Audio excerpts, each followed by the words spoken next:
All right, good evening. I'll call the meeting to order. Disclosure of pecuniary interests and general nature thereof. Councillor Brown. Thank you. I have an indirect conflict on agenda item 5.1. Indirect in that I currently serve on the board of directors for Habitat for Humanity. Okay, thank you. Mr. Jennings. I also have, I guess, indirect. My spouse is on the board of Habitat for Humanity. Okay, thank you. Thank you. Reading and confirmation of the minutes, resolution at the minutes of the Council Planning Committee meeting held on March 3rd, 2025 be approved. Councillor Mike Miller, Councillor Kelly, all in favor. That's carried. Thank you. I have some opening remarks. The public meeting is being heard by the Council Planning Committee, and public notice has been given in accordance with the Planning Act. The citizen appointees joining are Mr. John Beltudis, Mr. Paul Jennings, and Ms. Sarita Van Dyke. They may ask questions and participate in the discussion to assist in recommendations to City Council, but may not make motions or vote in connection with the public meeting. And there's an important update as per Bill 185. The right to appeal a planning decision is now further restricted. Appeals are limited to the applicant, the minister, approval authorities, public bodies, and specified persons who have made oral and written submissions prior to the adoption of the official plan amendment or zoning bylaw amendment. Specified persons are defined in the Planning Act and are made up of a limited list of entities, mainly consisting of impacted utility providers or telecommunication infrastructure providers. Therefore, it's crucial for those directly affected to make their submissions known during this public meeting. The Engineering and Development Services Department will consider comments received at this public meeting, as well as written comments in analyzing the applications that are part of the public meeting tonight. For further information on how to provide comments to the city regarding an application from this public meeting, please email planning@belleville.ca. A recommendation report will be brought forward upon receipt of all agency and public comments in the future. And any persons wishing to be advised of the Council Planning Committee's recommendations regarding today's applications are requested to leave their name and address on the appropriate notification sheet on the clipboard beside the podium.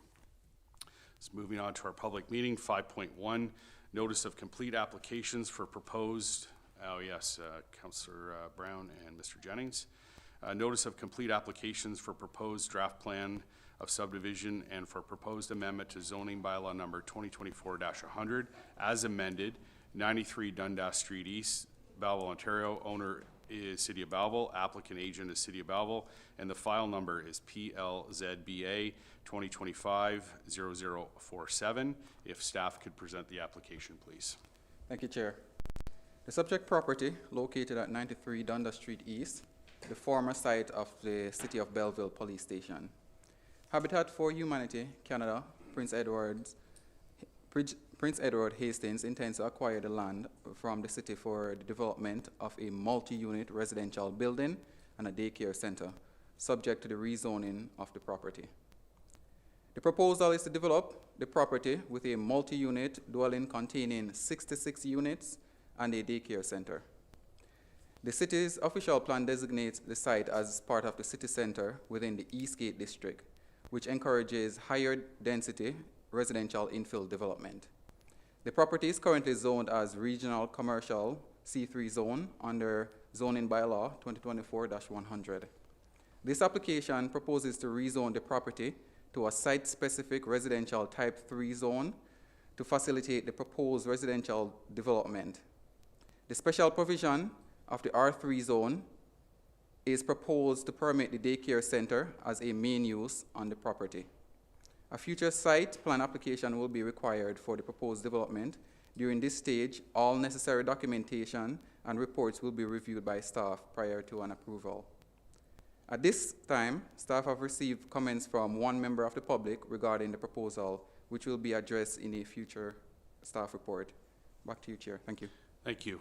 I'll open it up for public comment.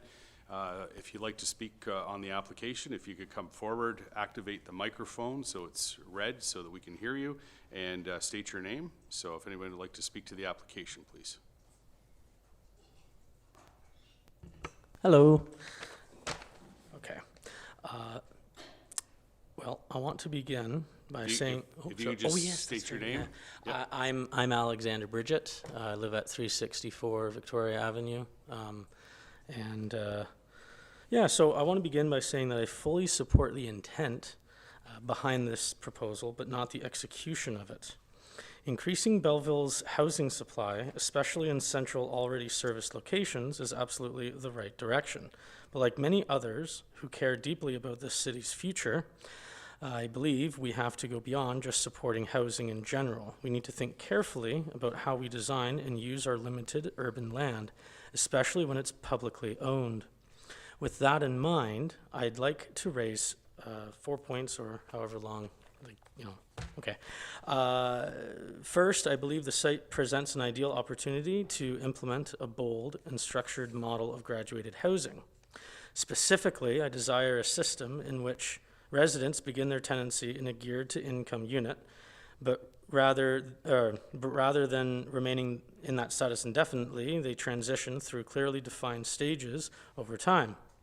After 5 years, assuming, or whatever length of time, assuming a sustained increase in income, they would graduate into paying full market rent for the same unit.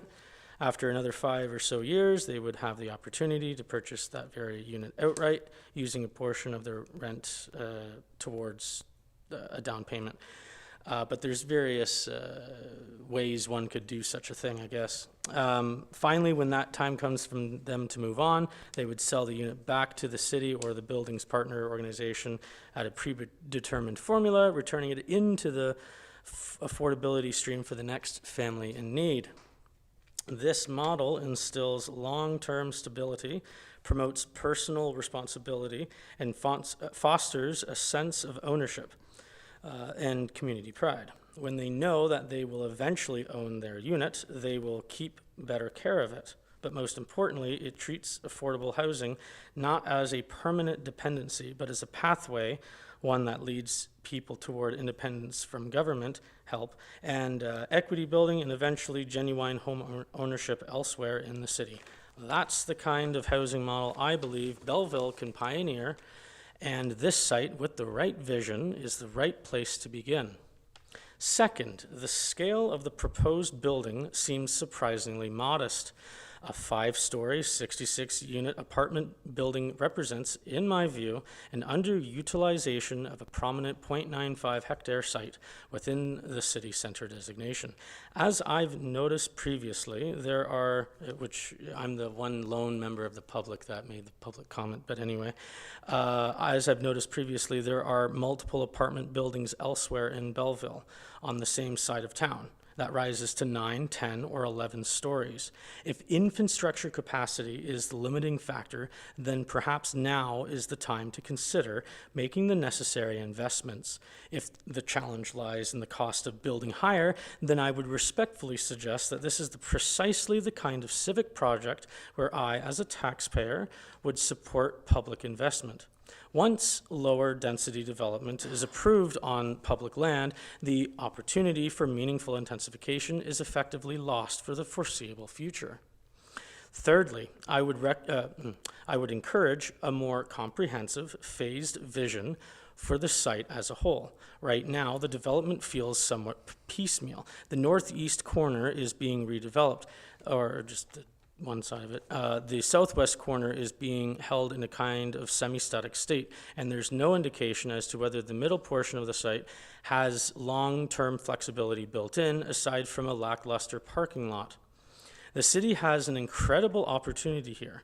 This is contiguous, municipally owned land located in a central area, directly on transit and adjacent to institutional and civic uses.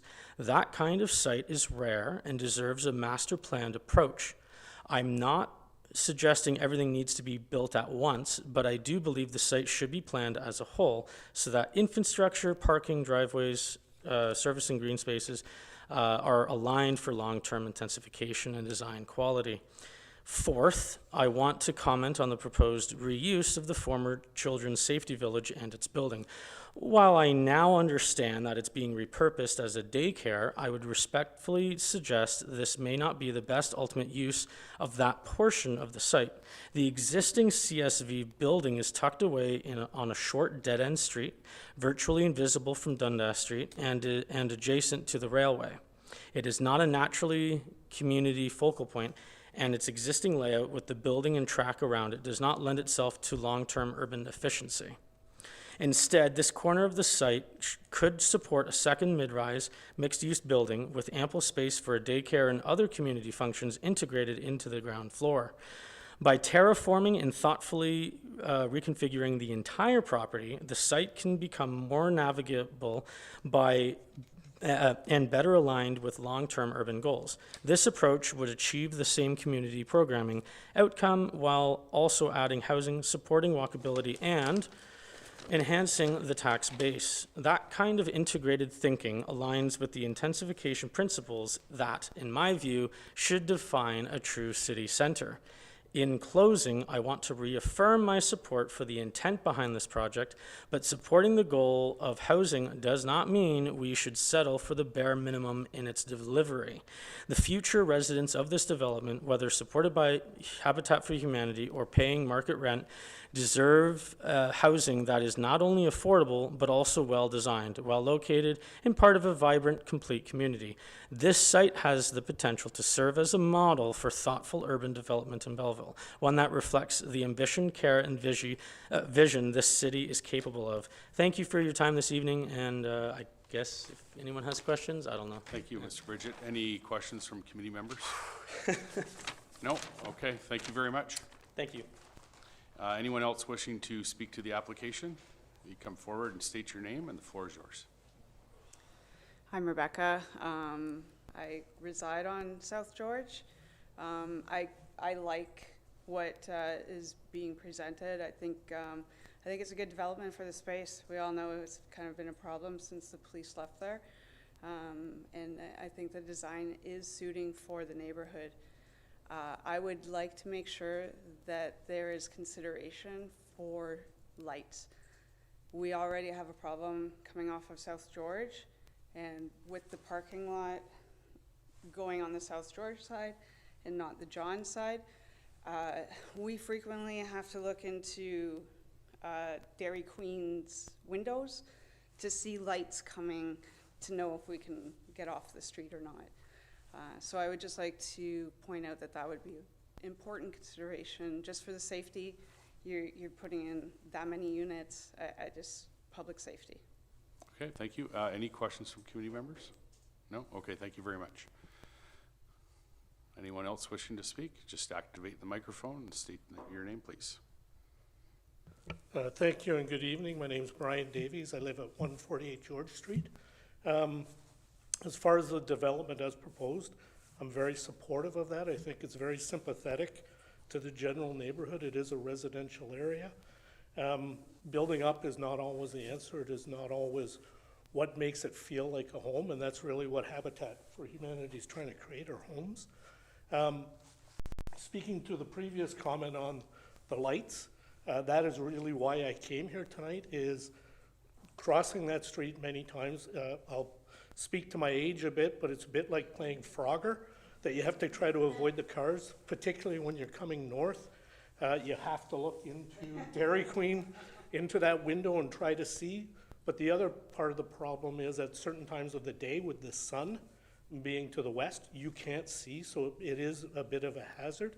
And I hope that city staff, and I'm sure Habitat, will take that into consideration in terms of the placement of the building on the site, as well as what may be able to be done around, even if it's a pedestrian light or other lights, to try to address that. Thank you. Thank you. Any questions from committee members? No? Okay, thank you. Oh, sorry, oh, well, you can wait till the next section. Yeah, come on up, if you activate the microphone, please. Continuing on the same theme, my name is Sheila, and I'm also a resident of South George Street. I agree with all the points that have already been made about traffic control, but I do want to add, with the seasonal edition of the boat launch, that traffic, we hear that from 3:30 a.m. till about 10:30 p.m., and I think that that also needs to be taken in consideration, that there is not additional traffic, not residential, that uses South George Street to access the boat launch and the trail and the rest of it. I did hear the gentleman before me talk about pedestrian crossing, which is also important, but I'm just wondering if it's a 66-unit development, which I also support.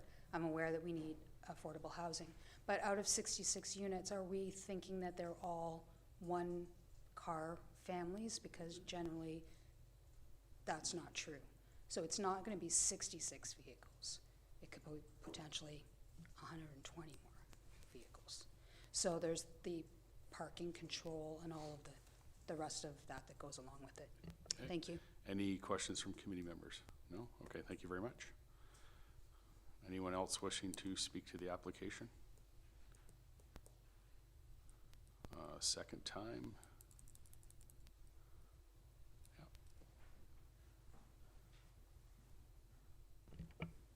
I'm Haz Makutsi, CEO for Habitat for Humanity. I just wanted to thank council for their time listening to the public's concerns. We will take the public's concerns under advisement, obviously, in working with the city, planning and engineering on daylight triangles, road setbacks, sidewalk allowances and road allowances. And I would offer my business card to every individual in the room for consultations one-on-one with myself to hear their concerns and alleviate any unheard concerns. Okay, thank you. Any questions from committee members? Councillor Kelly. Thank you, through you, Chair. Thanks for coming tonight.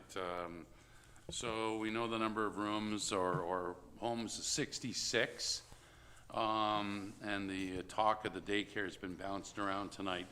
I happen to sit on a board called Family Space Ontario Early Years, and one of the biggest challenges for families with young kids is getting daycare, where that list is thousands and waiting, and licensed childcare.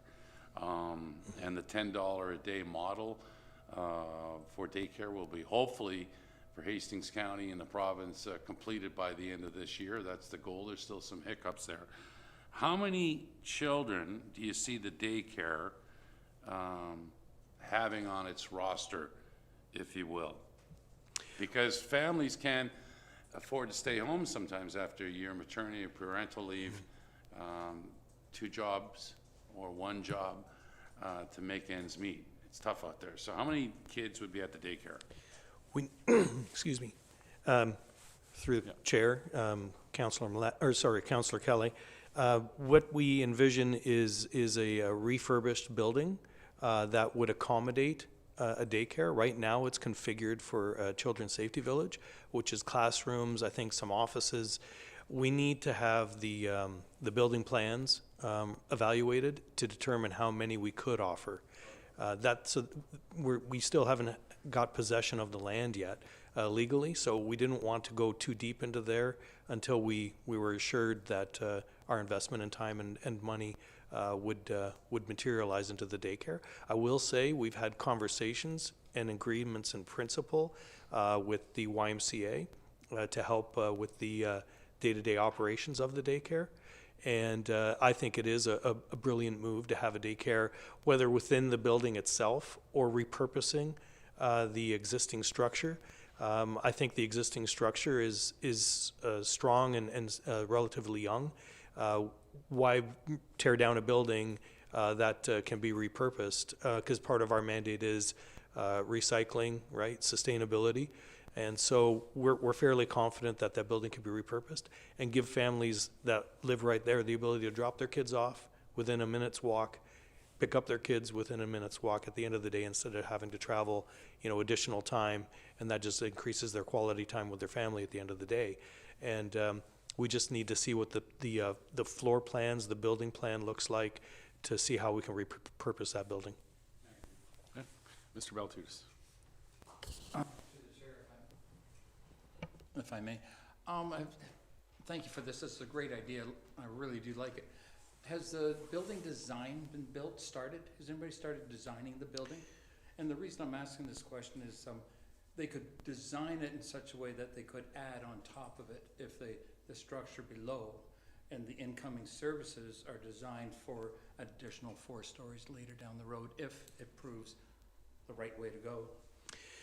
They We could are, design. we are in the early, we've just completed pre-design phase. Oh, sorry, through committee chair to the member of the planning committee. We've got pre-design completed, and we've got what could be a modular concept that would allow for potentially adding extra floors at the end of the project. But that's an innovative design, and it's costly, and that's part of what we're looking at as pre-design is what do we want to see as our design? Because we're not private developers, we're not a private construction company. This isn't profit-driven that has margins built in. This is a charity building a building that has to be cost-effective and functional at the same time. And so if there's a way that we can make it cost-effective and functional while adding in the future, then we will. And that all starts in the footings. Yes. And the in-service coming in, put a little bit bigger pipe for sanitary and water, get the footings so that they could handle a few extra the extra weight. Yep. It's been done. Any other questions? Councillor Enright Miller. Thank you, Chair, through you. Thank you, Mr. Quincy. This may be a staff question, but we've heard about the excess of traffic that will happen here. We've got another 66 units. Egress onto Dundas Street is a little bit tricky now. Could staff maybe enlighten those that have joined us tonight about what are potentially solutions to mitigate the traffic coming onto Dundas?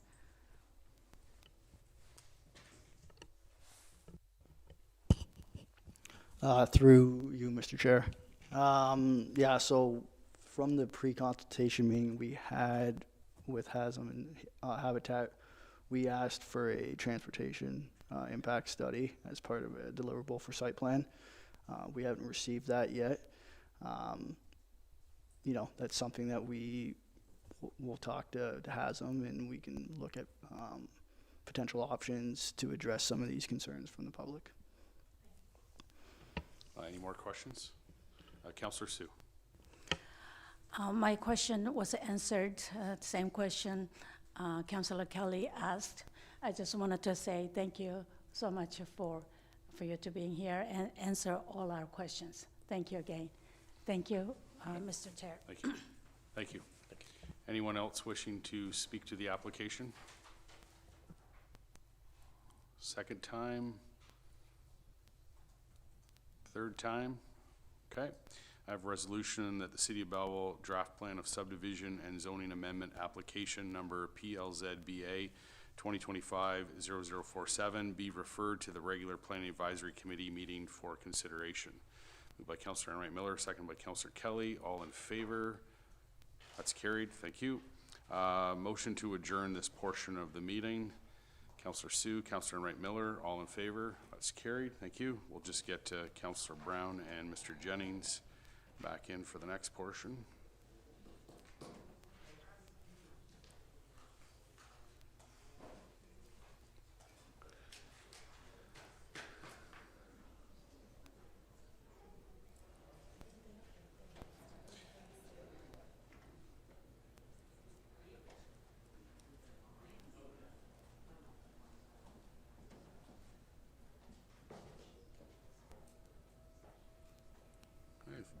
I'll call this portion of the meeting to order. Disclosure of pecuniary interests and general nature thereof. Councillor Brown. That's okay. It came quickly. Item number 6.1, I have an indirect, that one as well. Yes. Given that I am a member and serve on the board of directors for Habitat. Would you mind doing that again with your microphone on? Thank you. See, you Sorry. got me all discombobulated. I have an indirect interest on agenda item number 6.1. I am currently serving as a member of the Board of Directors for Habitat for Humanity. Thank you. Mr. Jennings. I have an indirect interest in 6.1 as well. My spouse is on the board chair of Habitat. Thank you. Moving on to reading and confirmation of the minutes. Resolution is the minutes of the Planning Advisory Committee meeting held on March 3rd, 2025 be approved. Mr. Baltutis and Ms. Van Dyke, all in favor? That's carried. Thank you.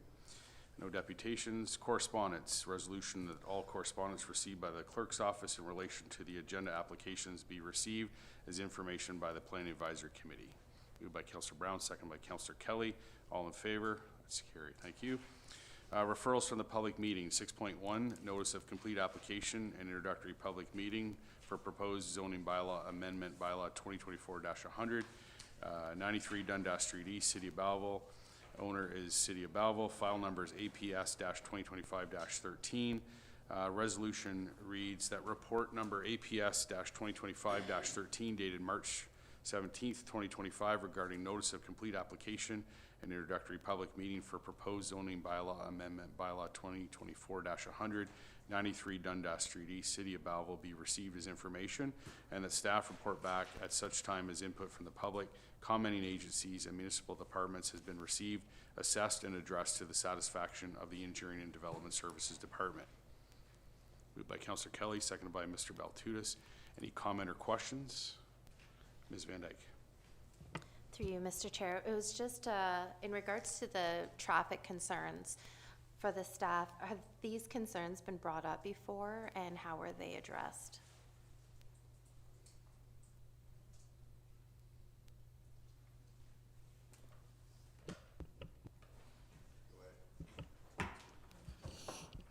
Through you, Mr. Chair. Are you meeting traffic concerns for this specific site or just in general? Yes, so they had brought up some current concerns even, that they're having to look through the Dairy Queen window and that it's just not safe even currently. Right. I'm just wondering if So that's the first I've heard of any concerns from this building. I mean, right now it's vacant. In terms of that area, there's street lights, you know, a block or two to the east and a couple blocks to the east and a block or two to the west with pedestrian crossing. So I'm talking about the Kinsman area as well as Pinnacle and Church Street.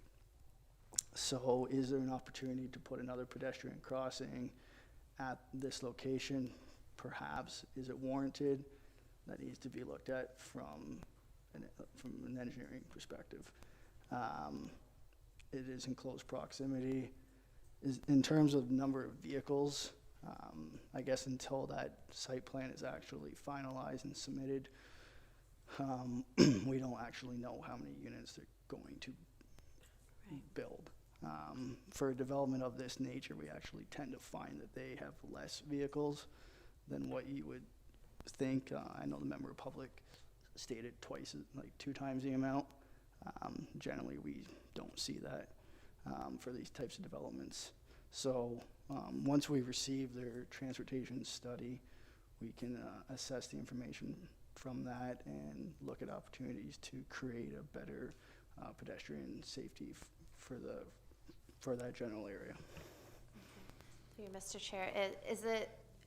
I was hearing more the current concern, and of course it's going to get worse given the development. I'm just wondering, is there a possibility that we look into that even now? It is common knowledge that we're seeing more and more pedestrian accidents in the city as it is. And so if there's any way that we could mitigate that risk, but if it could be looked into, maybe it's a simple solution, recessing the line, I don't know, but is that something that the city could look at? Director Ashton.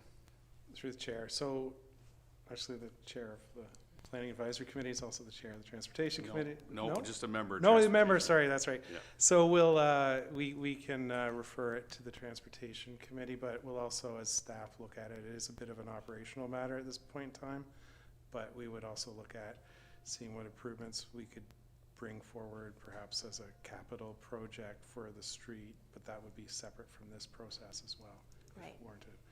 Okay, thank you. Any other questions or comments on the resolution? Seeing none, all in favor? That's carried. Thank you. We'll wait to get Mr. Jennings and Councillor Brown.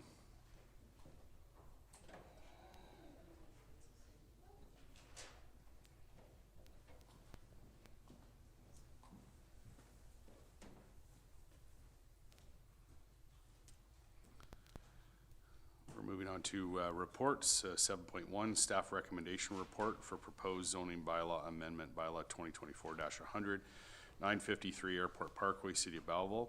Owner applicant is Sheena Alexander. Agent is Marlene Letourneau. And file number is PLZBA 2025-0011. Resolution reads that the Planning Advisory Committee recommends the following to City Council. That application PLZBA 2025-0011 to amend the City of Belleville zoning bylaw number 2024-100 as amended for 953 Airport Parkway, City of Belleville be approved as follows. That zoning bylaw number 2024-100 as amended be amended by rezoning the subject property from rural commercial C4 zone to rural residential RR zone. Moved by Councillor Brown, second by Mr. Baltutis. Any questions or comments? Seeing none, all in favor? That's carried. Thank you. Moving on to information matters, resolution that the official plan and zoning bylaw amendment monitoring report dated April 7th, 2025 be received. Moved by Councillor Wright Miller, seconded by Mr. Jennings. Any questions or comments? Councillor Brown. Thank you, Chair. Just my thanks to staff for providing the updates on those properties that have been long-standing. I would like to ask a favor, however, is there an opportunity to print these in legal size as opposed to letter, now that we've got that additional column in there? I had to get a magnifying out. It's noted. Thank you. Any other, I guess nobody has any questions on the contents because it couldn't be seen. That's an easy way to do things. Okay, so I got a resolution on the floor. All in favor? That's carried. Thank you. Any general business? Seeing none, the Planning Advisory Committee's applicable decisions will be forwarded to City Council for consideration, forming part of the agenda for the City Council meeting to be held at a future date. With that, I need a motion to adjourn. Ms. Van Dyke, Mr. Jennings, all in favor? That's carried. Thank you very much.